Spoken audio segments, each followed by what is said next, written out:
Il y a un grand pouvoir dans le fait de ne pas réagir et être capable de contrôler ses émotions. Il vous arrive d'être énervé par des petites choses. C'est souvent le cas pour beaucoup de personnes. Et alors vous devez apprendre à contrôler vos émotions.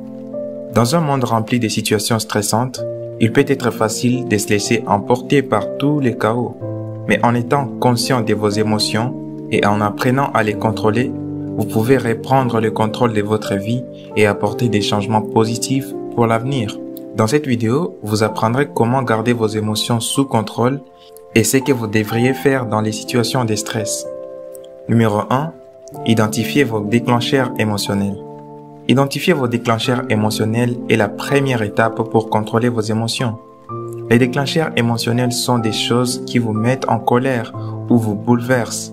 Ils peuvent être n'importe quoi, comme certaines personnes, des souvenirs, des lieux, des mots spécifiques, etc. Nous avons tous des déclencheurs émotionnels différents. Cela nécessite donc une réflexion sur soi et une bonne introspection. Savoir ce qui déclenche vos émotions vous aidera à les gérer plus efficacement au lieu de vous déchaîner en colère. Numéro 2. Prendre quelques respirations profondes. Chaque fois que vous vous sentez trop agité, prenez une minute pour respirer et vous calmer afin de ne pas réagir d'une manière que vous regretterez plus tard. La respiration est l'un des moyens les plus efficaces pour trouver le calme rapidement lorsque vous êtes en colère, contrarié ou frustré. Cela peut être particulièrement utile si vous vous sentez submergé par le stress.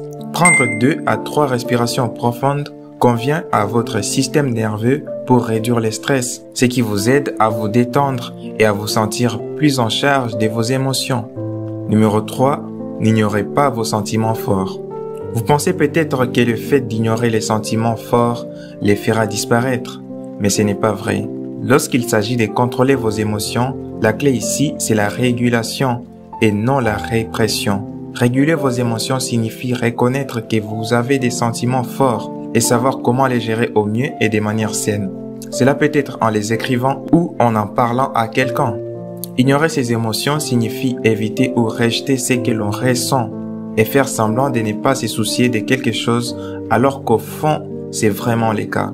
Cela peut provoquer une accumulation des sentiments négatifs plus tard dans la vie. Numéro 4. Utilisez les pronoms « j'ai » au lieu du pronom « vous ». Savez-vous que votre choix des mots peut soit aider à améliorer la situation, soit à aggraver les choses? Lorsque quelqu'un dit ou fait quelque chose que vous n'aimez pas, c'est facile de dire des choses comme « tu fais toujours ça » ou « tu n'écoutes jamais ». Mais l'utilisation de telles déclarations ne fera que provoquer la colère et une attitude défensive chez l'autre personne.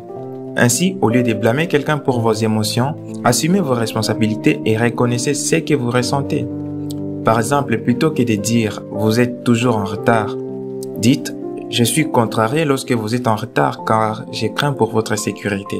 Cela permet de rester concentré sur ce que vous ressentez au lieu de porter des jugements sur le comportement de l'autre personne. Numéro 5. N'élevez pas la voix. Élever la voix est un signe de perte de contrôle. Lorsque vous vous mettez en colère, il est naturel de vouloir exprimer vos sentiments et vos pensées de la manière la plus forte possible. Mais cela ne fait qu'aggraver les choses. À l'inverse, vos mots auront plus de pouvoir si vous utilisez une tonalité normale.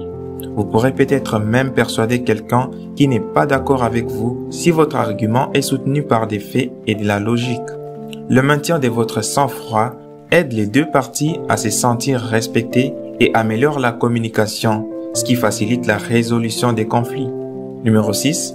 Évitez de faire des suppositions. Supposer des choses sur les comportements ou les intentions des autres sans être entièrement sûr peut conduire à des situations très explosives.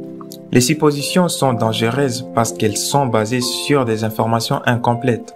Si vous faites une supposition et réagissez de manière excessive, cela poussera à l'autre personne de se sentir coincée et de réagir également. Alors la prochaine fois que quelqu'un dit ou fait quelque chose avec lequel vous n'êtes pas d'accord ou vous ne comprenez pas, ne sautez pas aux conclusions. Posez plutôt des questions pour clarifier ce qu'il veut dire avant de vous faire des opinions sur sa réaction commune. Numéro 7. Faites preuve d'empathie. Lorsque vous sentez que vos émotions prennent le dessus sur vous, vous pouvez vous laisser emporter par elles au lieu de rester rationnel sur ce qui se passe autour de vous. Cela est particulièrement vrai lorsqu'il s'agit des situations difficiles impliquant une autre personne. Mais si vous voulez contrôler vos émotions lorsque les choses s'échauffent, il est extrêmement important de pouvoir sympathiser avec les autres. Et cela vous oblige à vous imaginer à leur place et à voir la situation selon leur point de vue. Aussi difficile que cela puisse être, vous devez garder à l'esprit que tout le monde a des problèmes. Vous n'êtes peut-être pas toujours d'accord avec le comportement ou les opinions de quelqu'un, mais avoir de l'empathie pour lui vous permettra de réagir de la manière la plus appropriée. Numéro 8. Faites une pause. Si vous avez tout essayé et que vous avez encore du mal à contrôler vos émotions, alors faites une pause. C'est une stratégie efficace pour prévenir les réactions excessives dans une résolution des conflits. Cela vous donne l'occasion de vous calmer pour réfléchir à ce que vous voulez dire ou comment vous voulez le dire et revenir avec une tête claire. Prendre quelques minutes seul peut aider à réduire une partie des tensions avant de revenir et engager un dialogue constructif. Rappelez-vous toujours que vous contrôlez vos émotions et la façon dont elles affectent vos actions. Cela signifie que si quelqu'un essaie de vous provoquer, c'est finalement à vous de décider si cet incident déclenchera ou non une réaction émotionnelle chez vous.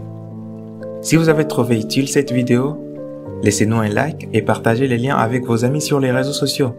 Abonnez-vous et activez la cloche des notifications si vous êtes nouveau ici. À bientôt!